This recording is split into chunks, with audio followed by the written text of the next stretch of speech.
This is the Dungeon Master's Handbook.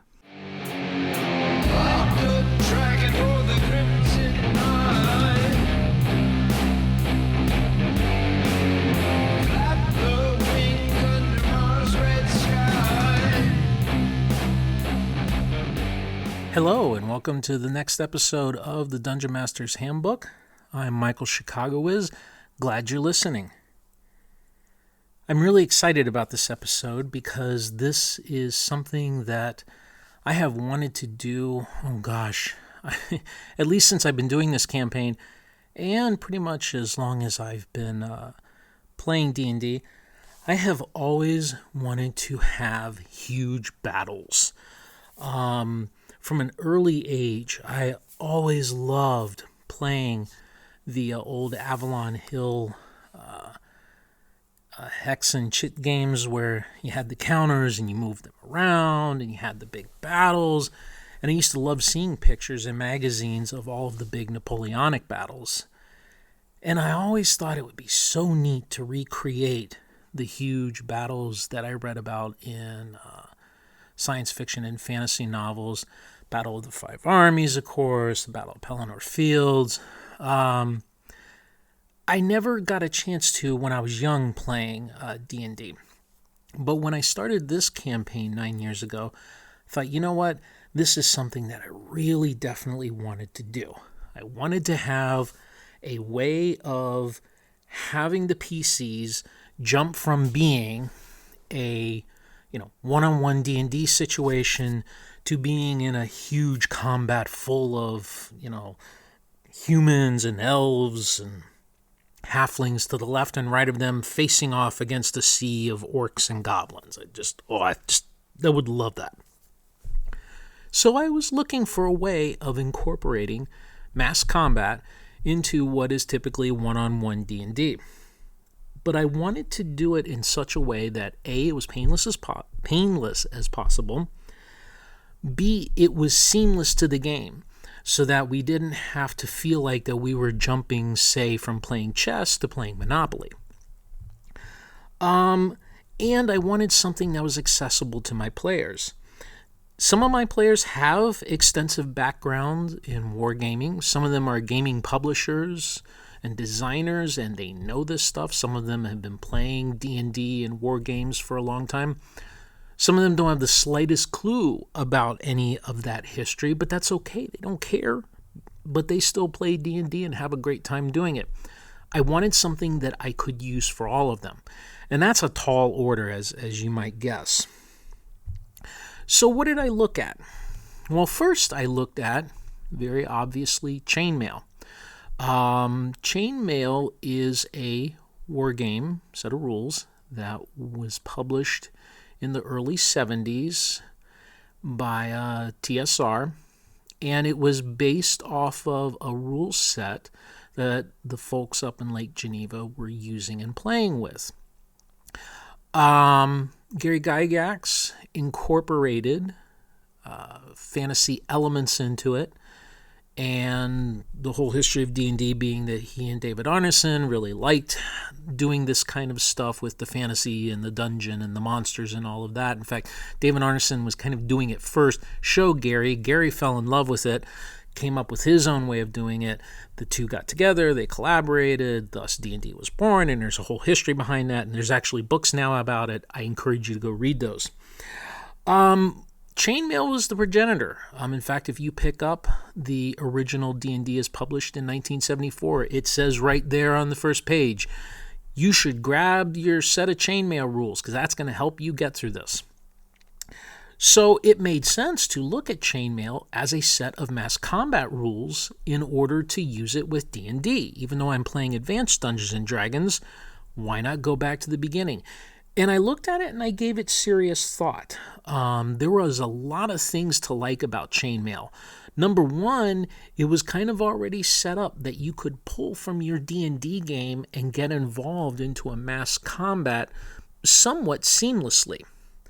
But the problem that I ran into was twofold. One, chainmail was written almost a decade prior to Advanced Dungeons & Dragons, and the rules felt different enough. AD&D obviously has its own system and its own way of doing things. Chainmail was based on somewhat more of a free-flowing, let the referee figure it out kind of thing, as well as it approached combat differently. In AD&D, you roll a d20. In Chainmail, you roll d6s.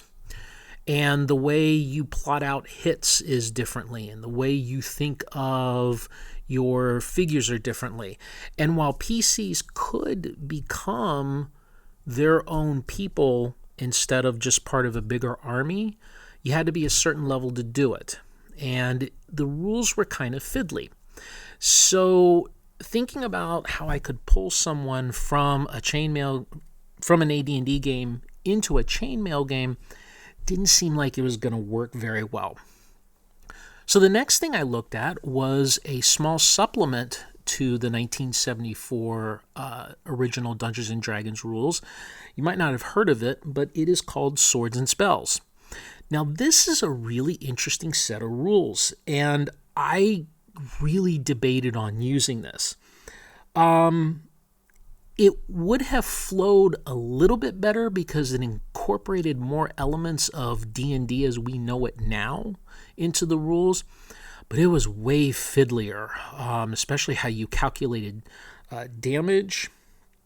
It didn't feel as seamless just from how things were going to be approached. Now, I tried a couple of solo games where I tried to imagine and pull in situations where the players might move from, one-on-one D&D into mass combat. And it didn't really work out. It's a fun little game in and of itself, and I don't mind pulling the rules out every now and then and just sitting down and reacquainting myself with how Gary Gygax and company looked at mass combat with D&D in the late 70s, but I ended up throwing that away too. So then I looked at something that was written in the early 80s specifically for Advanced Dungeons & Dragons and mass combat, and this is a set of rules called Battle System. Now, Battle System, because it was built to reflect AD&D, was an extremely complex set of rules in combat and in magic. And this was a full-on war game with all of the fiddly bits. And while it made it so that you could take a PC and move it from one-on-one D&D to a mass combat scenario, it was really written for war gamers. And it wasn't something that I felt like I could quickly and easily teach to people who didn't know war games. So I was stumped. Nothing released by TSR in the 70s and early 80s seemed to work. Just as an aside, I wasn't actually aware of the basic expert rules called War Machine. There's a book that was released, I believe it was the late 80s or early 90s, called Rules Cyclopedia. And what they did was that wrapped in a whole bunch of rules set that had been released in the 80s for basic Dungeons & Dragons, starting with basic, then you went on to expert D&D, then you had companion, master, and then I think immortal? Yes. And so this War Machine rules was written somewhere in that point, and I saw it in Rules Cyclopedia. I may give it a look sometime, but I didn't go that direction because I didn't know about it. So what am I going to do? I'm not finding anything. I looked at something outside of the D&D world. There is a game called Hordes of the Things. That's kind of an odd name. But it was written by a gentleman by the name of Phil Barker, who is best known in wargaming circles for having written a set of rules called DBA, De Bellis Antiquatis. I hope I pronounced that correctly. It's been a long time since I've tried to speak Latin. Phil, in the early 90s, had grown tired of the rules that had grown over in the UK and in the war game world in general.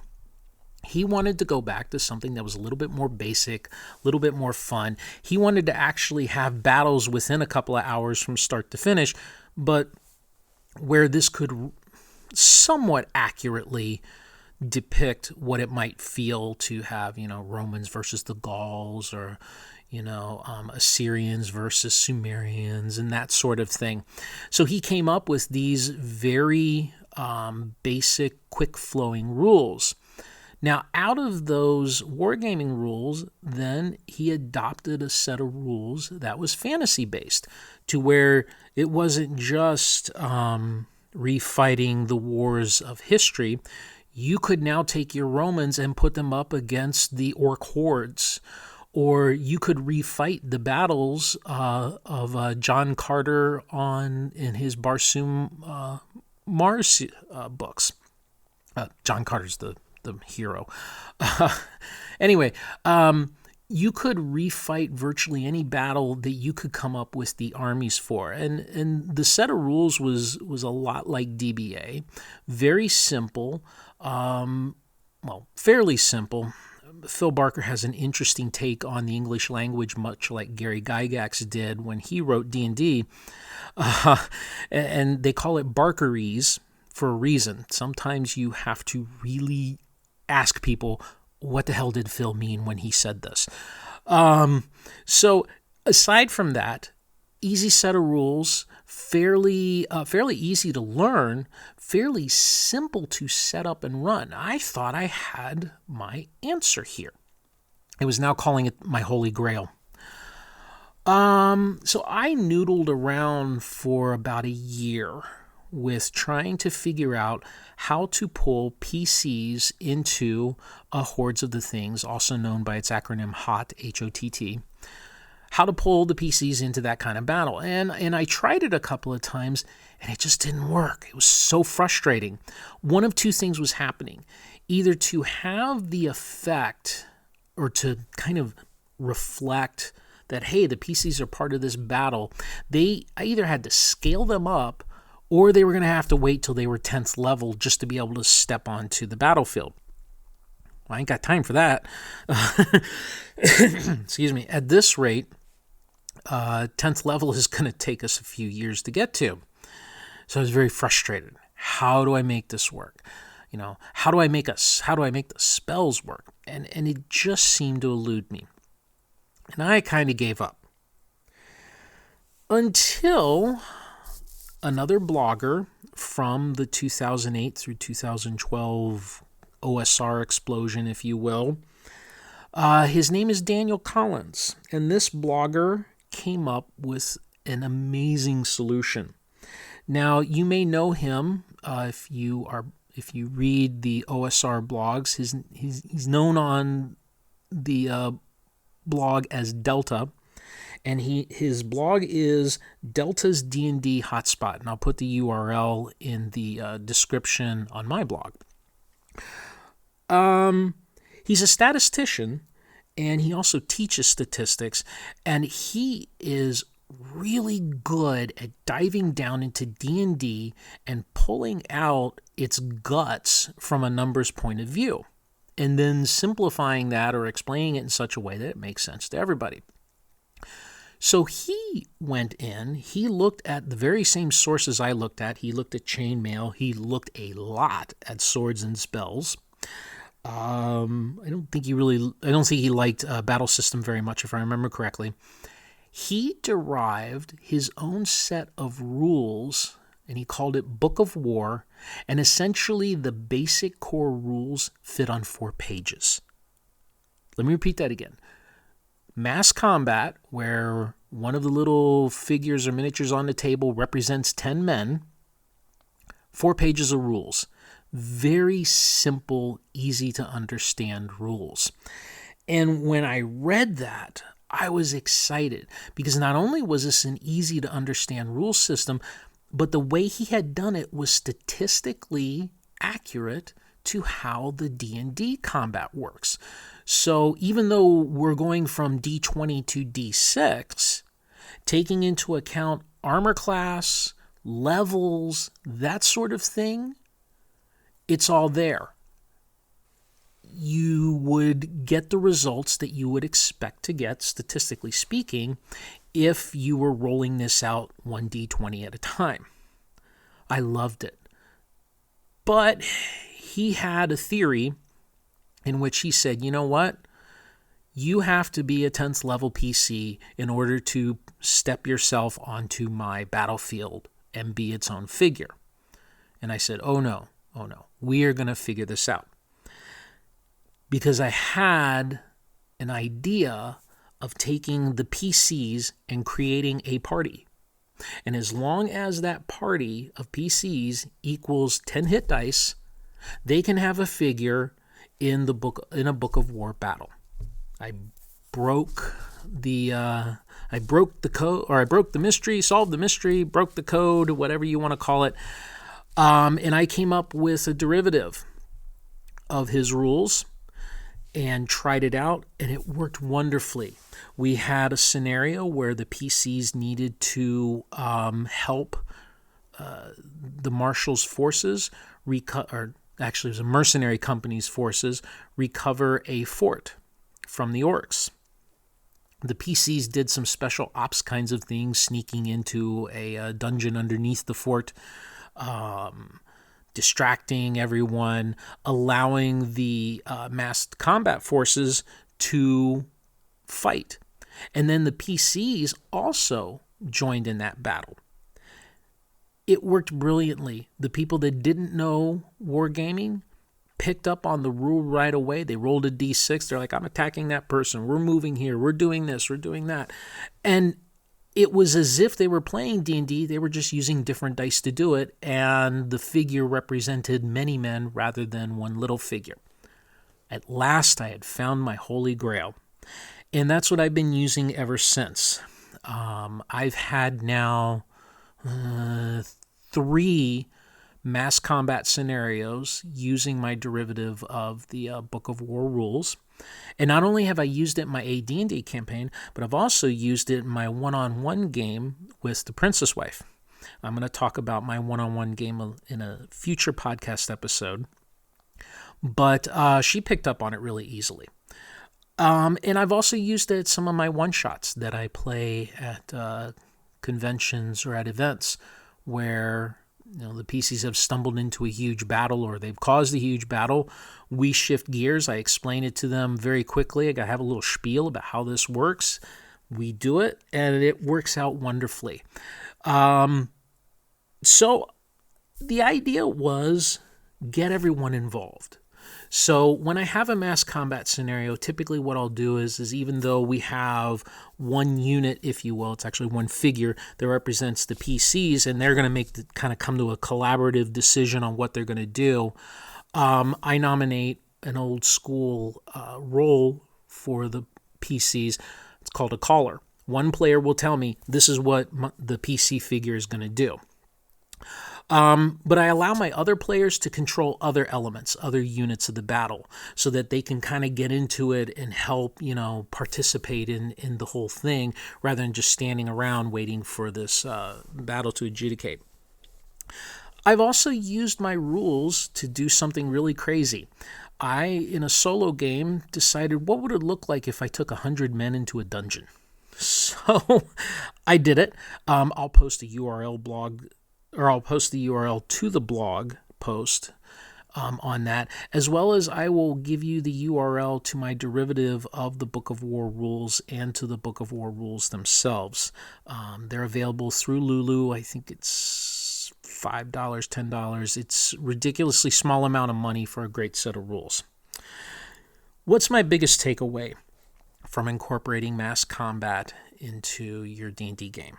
One, it wasn't as easy as I thought it was going to be, but it is possible when you find a set of rules that meshes with how you run your game at your table. I wanted to keep it simple and keep it consistent with my version of Advanced Dungeons & Dragons, but I wanted to make it accessible to everybody. And I found a rule set that works. And sure enough, I've used it a few times, and it really does work. You can do this. You might have to experiment a little bit. That's half the fun. You might have to call some people over and play a couple of scenarios and see which one seems to fit the way you run your campaign, but I really encourage you to do it. Old school D&D definitely feels closer sometimes to a war game than you might think. And marching 100 people into a dungeon is kind of a cool thing to do. Give it a shot sometime.